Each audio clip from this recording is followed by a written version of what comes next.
जय हिंद मेरे प्यारे बच्चों, आप सभी को नमस्कार। तो आज के इस वीडियो में हम लोग जो है क्लास 10th के मैथ का थर्ड चैप्टर जिसका नाम है दो चरों में रैखिक समीकरण का युग्म यानी कि pair of linear equations in two variable. ठीक है, तो आज के इस वीडियो में जो है हम इसी चैप्टर की शुरुआत करने वाले हैं। तो चलिए सबसे पहले हम लोग समझते हैं कि रैखिक समीकरण का युग्म दरअसल ये है क्या चीज़। तो इसको समझने से पहले हमें आपको कुछ चीज़ समझाना पड़ेगा। क्या हम आपको पोलिनोमियल के विषय में समझा चुके हैं कि पोलिनोमियल यानी बहुपद क्या होता है। तो भैया वेरिएबल एंड कांस्टेंट का प्लस माइनस के साथ कॉम्बिनेशन क्या कहलाता है? पोलिनोमियल कहलाता है। तो अब यहाँ पर हमें कुछ अलग प्रकार के पोलिनोमियल आपको बताएंगे। तो कोई ऐसा पोलिनोमियल लीजिए जिसमें दो चर यूज हो जाए, जिसमें दो वेरिएबल यूज हो और दोनों के ऊपर पावर कितना हो? 1 हो, तो उसको बोलेंगे लीनियर पोलिनोमियल इन टू वेरिएबल। जैसे कि x प्लस 2y ये एक हमारा पोलिनोमियल है, लेकिन कैसा पोलिनोमियल है? देख रहे हैं दो चर वाला है और दोनों के ऊपर घात 1 है यानी रैखिक बहुपद है। तो यह हो गया हमारा दो चरों में रैखिक बहुपद यानी कि लीनियर पोलिनोमियल इन टू वेरिएबल हो गया। इसको कहते हैं हम लोग लीनियर पोलिनोमियल इन टू वेरिएबल। ठीक है, ओके। लीनियर कहलाने का कारण क्या है कि दोनों पर घात कितना है? 1 है और पोलिनोमियल है और दो वेरिएबल यूज किया गया है, तो यह हो जाता है हमारा क्या? लीनियर पोलिनोमियल इन टू वेरिएबल। अंडरस्टैंड। अब इसी के इक्वल में कोई जो है नंबर ले लीजिए, कोई कांस्टेंट नंबर 1 2 3 4 5 हो, कुछ भी 0 कुछ भी ले लीजिए, कांस्टेंट नंबर लेना है। तो यह हो जाता है, यही हमारा हो जाता है क्या? लीनियर इक्वेशंस इन टू वेरिएबल। तो दो चरों में यही हमारा क्या कहलाता है? रैखिक समीकरण कहलाता है। ठीक है, अब बिल्कुल इसी भांति जो है एक और रैखिक समीकरण बना लीजिए, एक और लीनियर इक्वेशन बना लीजिए। क्या हो गया? जैसे मान लीजिए हम बना लिया 2x plus 3y equals to 2। तो अब यह हमारा हो गया pair of linear equations in two variable. अब ये हमारा क्या हो गया? इन दोनों का एक जोड़ा जो है पेयर कहलाता है। तो यही हो गया हमारा क्या? Pair of linear equations in two variable. ठीक है, तो यह भी ऊपर वाला भी लीनियर इक्वेशंस है, यह भी लीनियर इक्वेशंस है। तो यही कहलाते हैं एक साथ pair of linear equations in two variable, दो चरों में रैखिक समीकरण का युग्म। तो इस चैप्टर में जो है हमें जो है इन्हीं के विषय में क्या करना है? पढ़ाई करनी है। तो जब भी हम क्वेश्चन को सॉल्व करेंगे तो हमेशा जो है लीनियर इक्वेशंस का पेयर दिया जाएगा, हमें जोड़ा दिया जाएगा। तो इन्हीं के विषय में हमें क्या करना है? सोल्यूशन पढ़ना है। तो अब प्रश्न ये उठता है कि आखिर किस प्रकार का सोल्यूशन? तो भैया एक्स और वाई का वैल्यू निकालने का। एक्स और वाई का क्या भैया? वैल्यू यानी कि मान पता करने का। तो हम क्या करेंगे? जब भी इनको सॉल्व करेंगे तो एक्स और वाई का वैल्यू पता करेंगे। अब प्रश्न यह उठता है कि एक्स और वाई की वैल्यू कैसे पता करेंगे? तो इसके 4 मेथड हैं। क्या भैया? कितने मेथड है? 4 तरीके हैं। पहला है ग्राफ मेथड। क्या है भैया? Graph method. ग्राफ विधि के द्वारा सॉल्व करेंगे। कार्टेशियन प्लेन जानते हो ना, एक्स और वाई अक्ष। तो एक्स और वाई अक्ष के सापेक्ष जो है कैलकुलेशन करके ग्राफ विधि के द्वारा एक्स और वाई का मान ज्ञात करेंगे। ठीक है, दूसरा मेथड होता है जिसको हम लोग बोल सकते हैं एलिमिनेशन मेथड। एलिमिनेशन मतलब होता है विलोपन विधि। तो एलिमिनेशन विधि के द्वारा भी हम क्या करेंगे? एक्स और वाई का वैल्यू पता कर सकते हैं। तीसरा तरीका है क्या? सब्स्टिट्यूशन मेथड यानी कि प्रतिस्थापन विधि। सब्स्टिट्यूशन मेथड यानी प्रतिस्थापन विधि के द्वारा भी हम एक्स और वाई का वैल्यू पता कर सकते हैं। चौथा तरीका है क्रॉस मल्टीप्लिकेशन यानी वज्र गुणन विधि के द्वारा। क्रॉस मल्टीप्लिकेशन विधि के द्वारा भी हम क्या कर सकते हैं? एक्स और वाई का वैल्यू पता करते हैं। ठीक है, अब प्रश्न यह उठता है कि आखिर क्यों इसका वैल्यू निकलवाया जा रहा है? तो देखिए हमारे दैनिक जीवन में ऐसे बहुत सारी समस्याएं आएंगी जहाँ पर हम अपने जीवन को आगे बढ़ाएंगे तो हमारे सामने ऐसे बहुत सारी समस्याएं आएंगी जहाँ पर हम जो है इसी प्रकार के इक्वेशन खुद बनाएंगे। खुद इसी प्रकार के इक्वेशन हम खुद बनाएंगे और वहाँ से एक्स और वैल्यू का मान, एक्स और वाई का वैल्यू का मान हम लोग निकालेंगे। इन्हीं में से किसी एक तरीकों को अपना करके जो हमारे प्रॉब्लम सॉल्विंग में जो है हमारी विभिन्न समस्याओं के समाधान में मददगार सिद्ध होंगे। अब वो दैनिक जीवन में कौन कौन सी समस्याएं होंगी आगे समझेंगे। ठीक है, तो बस पहले इसका सॉल्यूशन करना हम लोग सीखते हैं। तो ग्राफ विधि के द्वारा भी हम लोग जो है एक्स और वाई का वैल्यू पता करते हैं। एलिमिनेशन यानी कि विलोपन विधि के द्वारा भी एक्स और वाई का पता करते हैं मान। और क्रॉस मल्टीप्लिकेशन यानी कि वज्र गुणन विधि के द्वारा भी हम लोग एक्स और वाई का वैल्यू पता करते हैं, फाइंड आउट करते हैं। समझ में आया? तो हम इस वीडियो में यही सीखने वाले हैं। तो अब ध्यान से समझिए, एक चीज आपको बताना चाहते हैं। क्या? देखिए कभी कभी जो है एक्स और वाई के जो है एक एक वैल्यू ही पता होते हैं, सर्टेन वैल्यू ही रहेगा, एक एक वैल्यू ही रहेगा। कभी कभी एक्स और वाई के जो है ऐसा पेयर ऑफ हमें लीनियर इक्वेशन मिल जाएगा जिसमें एक्स और वाई के जो है इनफाइनाइट वैल्यू पता होंगे, यानी एक्स के भी जो है ढेर सारे मान रहेंगे, ढेर सारी वैल्यू पता होंगे, इनफाइनाइट समझिए अनंत। वाई के भी क्या होंगे, इनफाइनाइट वैल्यू पता होंगे। जब हम कैलकुलेशन करेंगे तो कभी कभी एक्स और वाई के एक एक वैल्यू ही पता होंगे, कभी कभी एक्स और वाई के इतना मान निकलने लगेंगे रुकबे नहीं करेगा, इनफाइनाइट वैल्यू निकलेगा, और कभी कभी एक्स और वाई का वैल्यू निकलबे नहीं करेगा, नहीं निकलेगा, वाई का भी वैल्यू नहीं निकलेगा। ठीक है, क्या समझे? इन्हीं को सॉल्व करना है, एक्स और वैल्यू का मान निकालना है, एक्स और वाई का वैल्यू का मान निकालना है। तो कभी कभी एक्स और वाई के वैल्यू एक एक निकलेंगे, कभी कभी अनंत निकलेंगे, बहुत सारे निकलेंगे, और कभी कभी एक्स और वाई का वैल्यू निकलबे नहीं करेगा। तो अब प्रश्न यह उठता है कि कब जो है एक्स और वाई के एक एक मान निकलेंगे, कब जो है एक्स और वाई के इनफाइनाइट वैल्यू पता होंगे, और कब जो है एक्स और वाई का वैल्यू पता ही नहीं होगा, निकलबे नहीं करेगा। तो आइए समझते हैं इसका कारण है और इसको पता करने का तरीका है। कारण क्या है, पहले इसके ऊपर जिक्र कर लेते हैं कि क्यों जो है कभी कभी एक्स और वाई के एक एक वैल्यू पता होते हैं, और क्यों जो है एक्स और वाई के अनंत मान निकलने लगते हैं, और क्यों जो है एक्स और वाई के कभी कभी मान निकलबे नहीं करते हैं। तो इसका कारण यह है, ध्यान समझिए।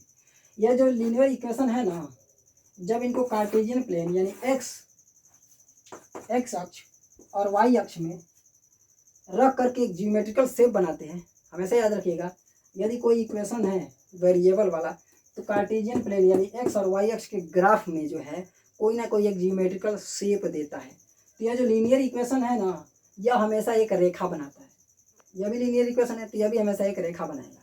तो क्यों एक्स और वाई के एक एक वैल्यू पता होंगे, तो इसका कारण यह है कि जब इन दोनों का हम ज्योमेट्रिकल शेप कार्टेशियन प्लेन यानी कि ग्राफ में बनाने का प्रयास करेंगे तो दोनों जो है एक ही जगह काटेंगे। जैसे कि मान लीजिए पहला हमारा इक्वेशन है, ठीक है, तो हम इसका जब ग्राफ खींचेंगे एक्स और वाई अक्ष में, तो कुछ मान लीजिए ये हमारा एक्स अक्ष हो गया, ये वाई अक्ष होगा, इनको अलग कर देते हैं। तो मान लीजिए हमने एक ऐसा एक ग्राफ खींच लिया जो किसका है, एक्स प्लस 2y का, ठीक है, एक्स प्लस 2y का हमने एक ग्राफ खींच लिया है। इस इक्वेशन का हमने ग्राफ खींचा तो यह मिला हमें। फिर दूसरा का जब खींचेंगे तो यह भी जो है कुछ इस प्रकार से चला जाएगा। तो हमेशा यह एक ही जगह काटेंगे, दोनों जो है जब इनको सॉल्व करेंगे तो कब एक्स और वाई का एक एक वैल्यू पता होगा, तो जब जो है दोनों एक एक जगह काटेंगे तो उस सिचुएशन में जो है एक्स और वाई के एक एक मान ही पता चलते हैं। एक्स का भी जो है एक ही वैल्यू होगा कोई, और वाई का भी जो है एक ही कोई वैल्यू पता चलता है। अब प्रश्न ये उठता है कि कब एक्स और वाई के जो है इनफाइनाइट वैल्यू पता होंगे। तो इसका कारण ध्यान से समझिए। तो जब हम जो है कार्टेशियन प्लेन में कोई ऐसा पेयर ऑफ इक्वेशन मिल गया हमें, लीनियर इक्वेशन, तो जब उन दोनों इक्वेशंस का ग्राफ बनाएंगे तो दोनों एक दूसरे के ऊपर ही चढ़ जाएंगे। पहलका वाले का भी ग्राफ खींचेंगे, जब एक ज्योमेट्रिकल शेप तैयार करेंगे तो हम जानते हैं कि लीनियर इक्वेशन का जो है ज्योमेट्रिकल शेप हमेशा जो है, ज्योमेट्रिकल शेप बनेगा, ज्योमेट्रिकल आकृति हमेशा एक रेखा ही बनेगा। लीनियर इक्वेशंस का हमेशा एक रेखा ही बनता है। तो पहलके वाला का भी एक जो मतलब कि एक रेखा बनेगा, उसी के ऊपर दूसरा का भी रेखा बन जाएगा। तो इस तरीके से जो है एक दूसरे के ऊपर चढ़ के चले गए तो एक दूसरे को तो अनंत जगह टच करते हुए जा रहे हैं, तो एक तरह से कह सकते हैं कि अनंत जगह एक दूसरे को काट रहे हैं। तो इसी कारण से जो है वैसे सिचुएशन में एक्स के भी इनफाइनाइट वैल्यू पता होते हैं और वाई के भी इनफाइनाइट वैल्यू पता होते हैं। जितना जगह काटते हैं उतना ही एक्स और वाई के वैल्यू पता होते हैं। एक जगह काटेंगे तो एक ही बार एक्स का वैल्यू निकलेगा और एक ही बार वाई का वैल्यू निकलेगा। दो रेखाएं अगर एक जगह काट रहे हैं तो एक ही बार एक्स का वैल्यू निकलेगा और एक ही बार वाई का वैल्यू निकलेगा, एक एक मान निकलेगा। और जब अनंत जगह छूते हुए चले जा रहे हैं, काटते हुए जा रहे हैं, एक दूसरे के ऊपर चढ़ गए हैं, तो उस सिचुएशन में हर जगह हर बार अनंत बार काट रहे हैं, तो उस सिचुएशन में एक्स और वाई के भी अनंत वैल्यू निकलते हैं।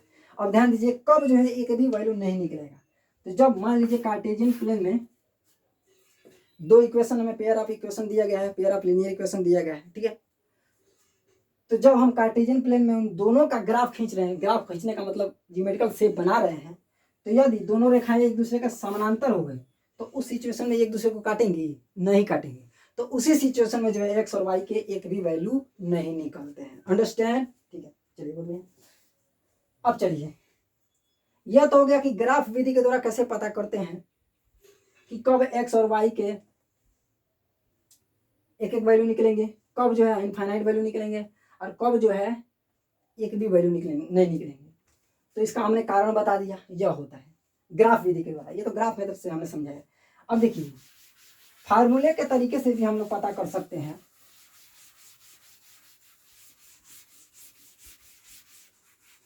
हमने कारण बताया था ना कि क्यों जो है एक्स और वाई के एक एक मान निकलते हैं, क्यों जो है एक्स और वाई के इनफाइनाइट वैल्यू निकलते हैं, और क्यों जो है एक भी वैल्यू नहीं निकलते। ये तो हमने कारण बताया था।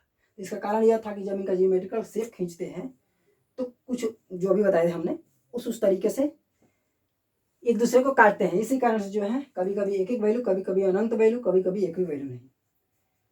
अब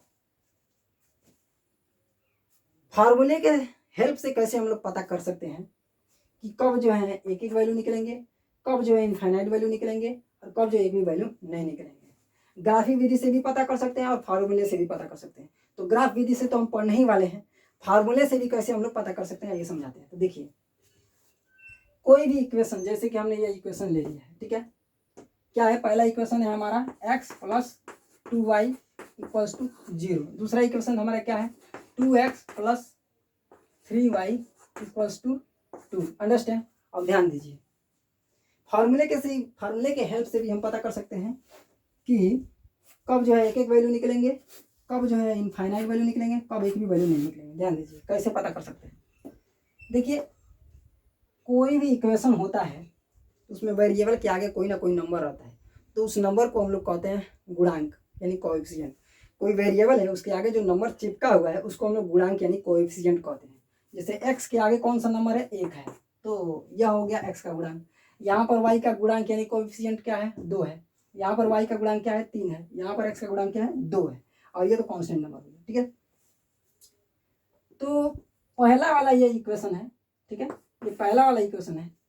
तो पहले वाले इक्वेशन में x और y के पहले गुणांक पता कीजिए। तो यहाँ पर x का गुणांक क्या है? 1 है। तो इसको हम लोग a1 से रिप्रेजेंट करते हैं, ठीक है, 1। ओके, इसके गुणांक को हम लोग b1 नाम देते हैं, ठीक है। तो y के गुणांक b1 बराबर कितना है? 2 है। अंडरस्टैंड? चलिए, अब दूसरे इक्वेशन से हम लोग जो है गुणांक पता करते हैं। तो यह चूंकि दूसरा इक्वेशन है तो यहाँ पर जो है x के गुणांक को a2 कहेंगे। तो a2 बराबर यहाँ पर क्या है भैया? 2 है, ठीक है। उसके बाद से जो है इसके गुणांक को b2 कहेंगे, ठीक है। तो y के गुणांक को क्या कहेंगे? b2 कहेंगे। तो क्या है भैया? 3 है, ठीक है। तो देखिए, यदि याद रखिएगा फार्मूला से समझा रहे हैं, यदि a1 upon a2 is not equal हो गया b1 अपान b2 के, तो उस सिचुएशन में जो है x और y के जो है एक एक वैल्यू ही होंगे। देखिए, क्या इसके एक एक वैल्यू होंगी? आइए देखते हैं कि क्या सच में ऐसा हो रहा है। तो 1 अपान 2 सॉरी a1 अपान a2 रखना है, तो a1 की जगह पर क्या रखेंगे? 1। ओके, 1 रख दिया। a1 की जगह पर 1 रख दिया, बटा में a2 की जगह पर 2 रखेंगे, 2 रख दिया, ठीक है। आगे बराबर चिन्ह लगाते हैं। b1 की जगह पर क्या रखेंगे? 2, ठीक है। b2 की जगह पर क्या रखेंगे? 3। देख रहे हैं क्या 1/2 कभी 2/3 के बराबर होगा? नहीं होगा। तो इस सिचुएशन में जो है जब इन दोनों को इक्वेशन को हम लोग सॉल्व करेंगे किसी भी विधि के द्वारा, तो उस सिचुएशन में x और y के एक एक वैल्यू होंगे, एक एक वैल्यू ही निकलेंगे, ठीक है। अब चलिए, कब इनफाइनाइट वैल्यू निकलेंगे यह भी फार्मूले से समझ लेते हैं। तो ध्यान दीजिए, इसका स्क्रीनशॉट ले लीजिए। ओके, अब ध्यान दीजिए,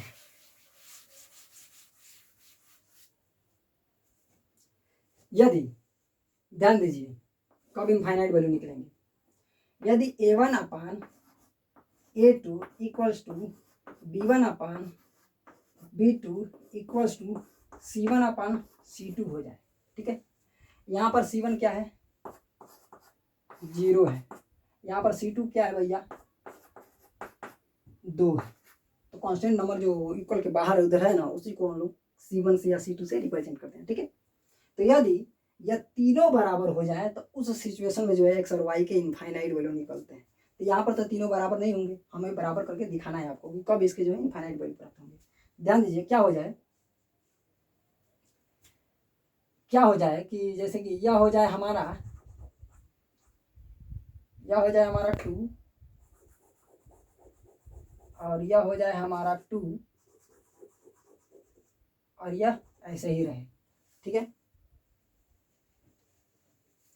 तो इस सिचुएशन में जो A1/A2 बराबर B1/B2/C1/C2 हो जाएगा। देखिए कैसे, A1 की जगह पर क्या मिल जाएगा हमें 1, ओके।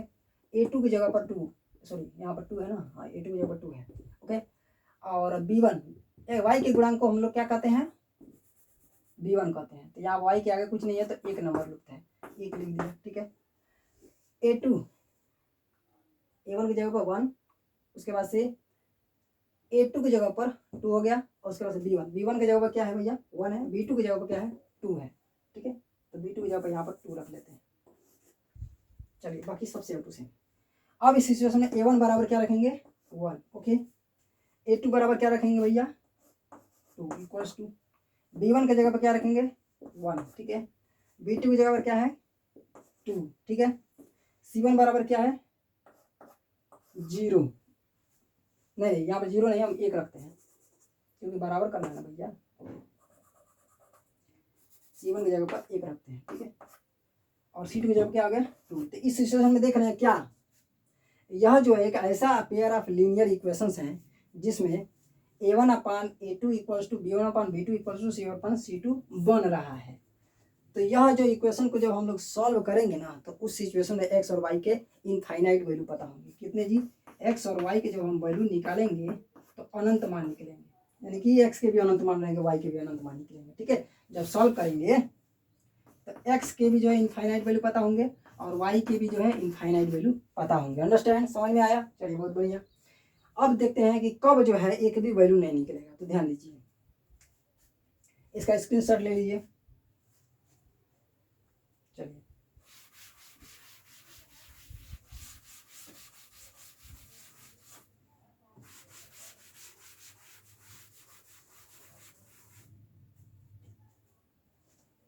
एक और हम एग्जांपल ले लेते हैं।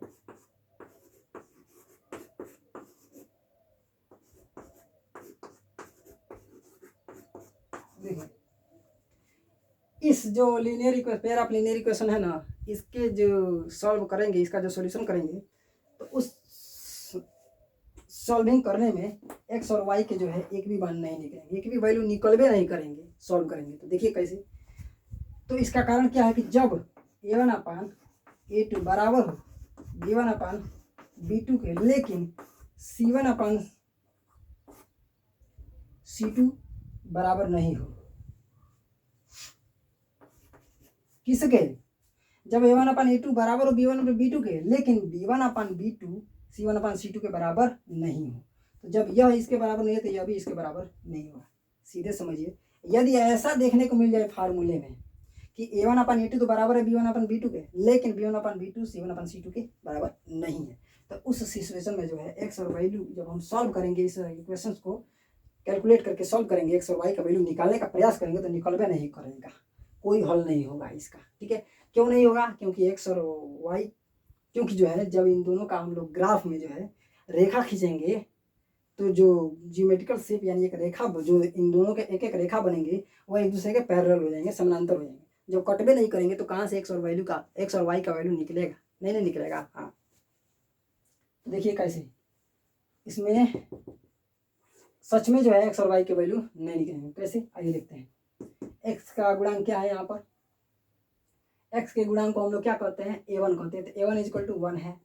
यहाँ पर भी एक्स के गुणांक है, तो एक्स का गुणांक 1 है, तो यहाँ पर A2 करेंगे तो A2 इक्वल टू क्या रखेंगे 1, ओके।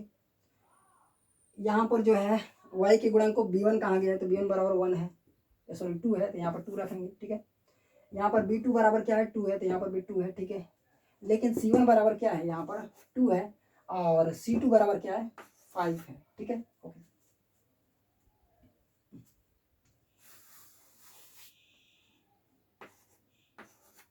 यहाँ पर देखिए A1 बराबर क्या है 1, 1 बटा में A2 रखेंगे यानी 1 इक्वल्स टू B1 बराबर में क्या है 2 है, ठीक है, बटा में B2 बराबर क्या है 2 है, ठीक है, इक्वल्स टू C1 बराबर क्या है 2 और C2 बराबर क्या है 5, ठीक है। सॉल्व करते हैं, इसको कैलकुलेट करते हैं, तो ये 1/1 हो जाएगा, 2 से 2 कट जाएगा तो 1/1 हो गया, लेकिन बराबर नहीं है किसके 2/5 के। देखिए A1/A2 इक्वल्स टू B1/B2, लेकिन C1/C2 के बराबर है नहीं है। तो इस सिचुएशन में जब हमें इस इक्वेशन को इन इक्वेशन को आपस में एगो पेयर लेकर के इन दोनों को जब पेयर में लेकर के इनको जब सॉल्व करेंगे तो उस सिचुएशन में जो है एक्स और वाई के इनफाइनाइट वैल्यू पता होंगे। तो यह जो है हमने क्यों बताया, यह बताया हमने इसलिए पता करने के लिए कि जब भी आप किसी भी पेयर ऑफ लीनियर इक्वेशंस को सॉल्व करने जाइए तो सबसे पहले जांच कर लीजिए कि इसके कितने वैल्यू पता होंगे, कितने हल निकलेंगे।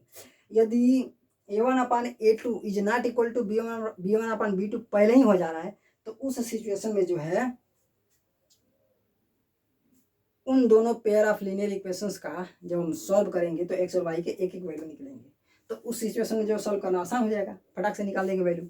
लेकिन यदि A1/A2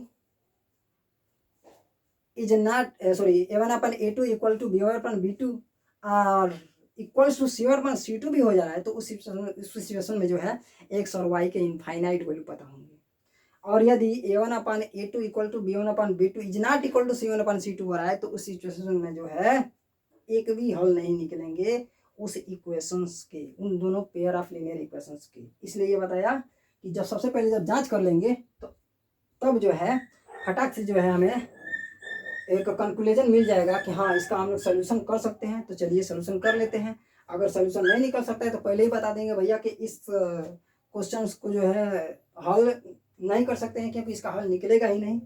और कभी कभी पूछ सकता है कि बताइए इसका जो है अनंत हल निकलेंगे, तो फटाक से हम जांच करके बता सकते हैं पहले ही, ठीक है। तो यहाँ तक जो है हमने बेसिक कंसेप्ट पर हमने चर्चा किया, ठीक है। अब हम नेक्स्ट वीडियो में जो है सीखेंगे कि ग्राफ विधि के द्वारा किस प्रकार से जो है हम लोग किसी भी पेयर ऑफ लीनियर इक्वेशंस को सॉल्व करते हैं, ठीक है। तो मिलते हैं नेक्स्ट वीडियो में, तब तक के लिए जय हिंद जय भारत।